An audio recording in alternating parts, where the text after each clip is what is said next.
বিসমিল্লাহির রহমানির রহিম।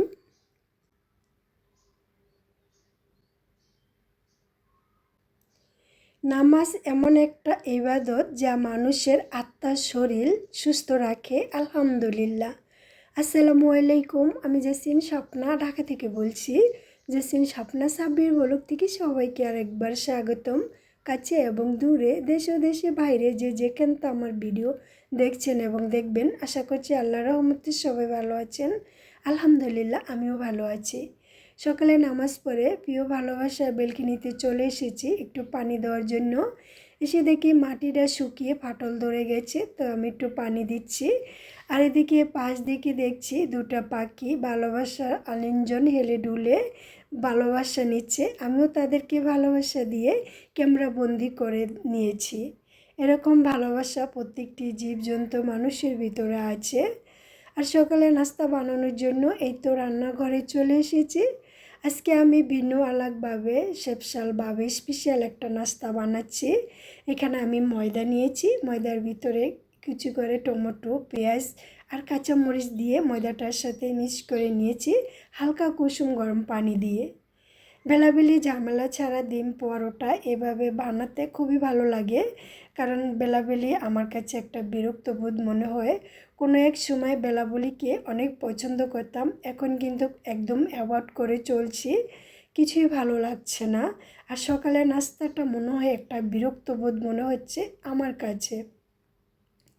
3টে ডিম একত্র করে পেঁয়াজ মরিচ দিয়ে ফেল্ট করে নিয়েছি, আর এখন আমি একটু একটু করে রুটির উপরে দিয়ে দিচ্ছি।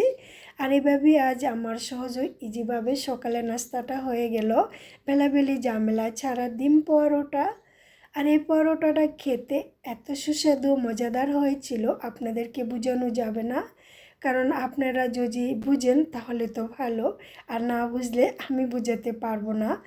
অনেক স্বাদ আর মজা হয়েছিল।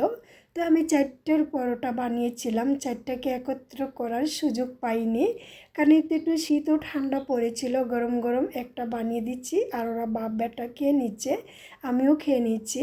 আর এখন লাস্টে আমার ছেলে বলছে, বাবা আমাকে একটু একটু করে কেটে দাও, আমি ওভাবে খাবো।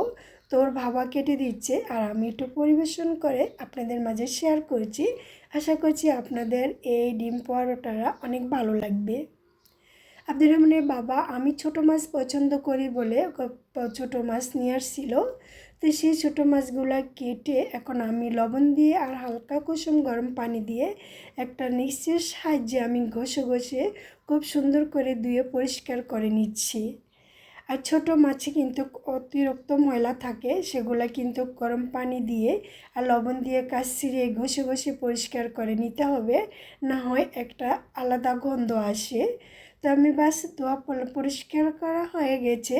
এখন আমি কি কি দিয়ে রান্না করব সেটাই পরিবেশন করছি আর আপনাদের মাঝে শেয়ার করছি।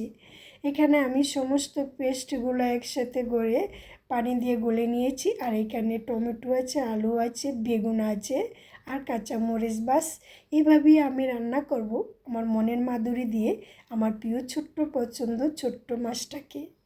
ছোটো মাছ ধোয়া পরিষ্কার কাটাকুটি ঝামেলা অনেকে খেতে চান না, কিন্তু এই মাছটা আমাদের শরীরের জন্য খুবই জরুরি। এই মাছে কিন্তু অনেক পুষ্টি এবং ক্যালসিয়াম আছে, যা আমাদের অজানা।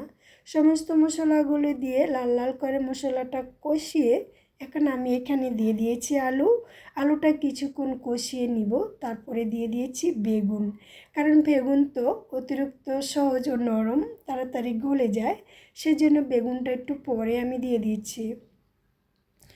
আমার তরকারিটা খুব সুন্দরভাবে কষানো হয়ে গেছে, এখন আমি উপরে দিয়ে দিচ্ছি আলতো ও সুন্দরভাবে সেই প্রিয় ছোট্ট মাছটা।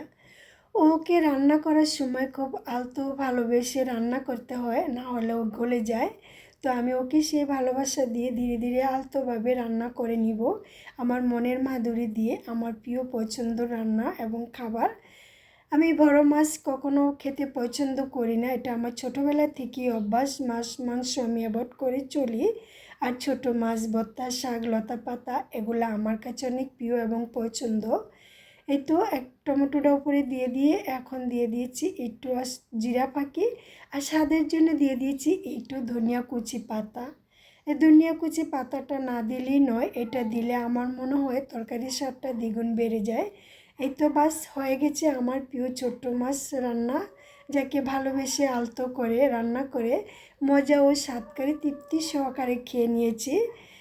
আর পাশের বাড়ি আন্টি গ্রান পেয়ে চলে আসছে, কী রান্না করেছো। তো আব্দুর রহমানের বাবা বলছে কিছুটা হলে দিয়ে দিও, তো ওনাকেও একটু দিয়ে দিয়েছি। উনি কি এত প্রশংসা করেছে, ওনার প্রশংসায় আমি মুগ্ধ হয়ে গেছি। কাঁঠালের বিচি, আমি কাঁঠাল খেয়ে বিচিগুলা আমি বালু দিয়ে প্রয়োজন করে রেখেছিলাম।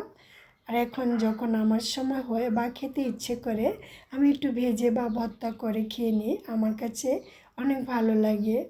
তো ছেলের জন্য একটু ঢাল বোনা করে নিয়েছি, কারণ ছোট্ট মাছ রান্না করেছি, অত ছোট্ট মানুষ কাঁটা মুখযুক্ত মাছ খেতে পারে না।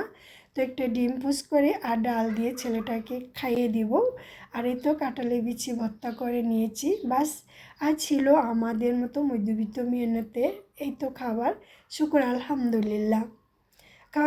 খাওয়া দাওয়ার পরে একটু রেস্ট নিয়েছি, আচ্ছা নামাজ পড়েছি। আব্দুর রহমানের বাবার অফিস থেকে তার কিছু ফ্রেন্ড এসেছিল, তাদের জন্য হালকা পাতলা কিছু নাস্তা বানিয়েছিলাম, তো সেগুলোই আমি ধুয়ে এখানে রেখে দিয়েছি। আর এক এক করে এখন আমি এগুলাকে গুছিয়ে নিচ্ছি। ব্লেন্ডারটাই ছিল, আমি ওদের জন্য শরবত বানিয়েছিলাম আম দিয়ে। আর এখানে বিকেলে আমি নাস্তা নিয়ে আসছিলাম আব্দুর রহমানের জন্য, তো আমি চা দিয়ে কলা দিয়ে নাস্তাটা খেয়ে নিয়েছি। আর আব্দুর রহমান তো ঘুমিয়ে আছে, তার জন্য রেখে দিয়েছি। সে যখন উঠবে তখন আমি একটা ডিম পোস্ট করে তাকে নাস্তাটা দিয়ে দিব। আর এখন এক এক করে আমি সমস্ত হাঁড়ি পাতিলগুলো গুছিয়ে নিচ্ছি। কাজকর্ম এদিক সেদিক যদি পড়ে থাকে আমার কাছে বিরক্ত হয়, একদমই ভালো লাগে না। আর যখন সাজানো গোছানো দেখি তখন কিন্তু নিজের মনে এবং চোখে একটা প্রশান্তি ও শান্তি মিলে। আমরা মেয়েরা সবসময় একটু গোছগাছের পূজারি, আমাদের গোছগাছ করতে পছন্দ করি এবং মার্কেট বা যেখানে কেনাকাটা করতে যাই নিজের থেকে সংসারের জন্য কেনাকাটাটা বেশি আমরা এখন করি। আর এই ছোট্ট সংসারটাকে নিয়ে আমাদের কত চিন্তা, কত ভাবনা, আমরা কিভাবে সাজাবো, কিভাবে সাজাচ্ছি, কিভাবে কি করব, এই নিয়ে আমাদের দিনরাত ভাবনায় থাকি। তো আলহামদুলিল্লাহ ছোট্ট সংসার যেভাবে আছি আল্লাহ রাখছে, সব কিছু মিলে আলহামদুলিল্লাহ।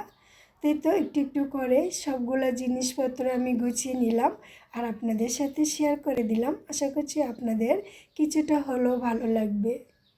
এই সুন্দর একটা দৃশ্য আর জায়গা আমি ক্যামেরাবন্দি করে আপনাদের মাঝে শেয়ার করছি, আশা করছি আপনাদের ভালো লাগবে। আপনারা যদি আমার চ্যানেলে নতুন হয়ে থাকেন, আমার চ্যানেলটাকে সাবস্ক্রাইব করে পাশে থাকা বেল আইকন অন করে আমার পাশে থেকে যাবেন, যাতে ভিডিও ছাড়ার মতো নোটিফিকেশন আপনার কাছে পৌঁছে যায়। আর আপনি যদি এই কাজটা অলরেডি করে থাকেন, আমার পক্ষ থেকে আপনাকে অসংখ্য ধন্যবাদ। আর যারা আমার ভিডিওতে লাইক দেননি, প্লিজ ছোট্ট করে একটা লাইক দিয়ে প্রতিনিয়ত পাশে থেকে যাবেন।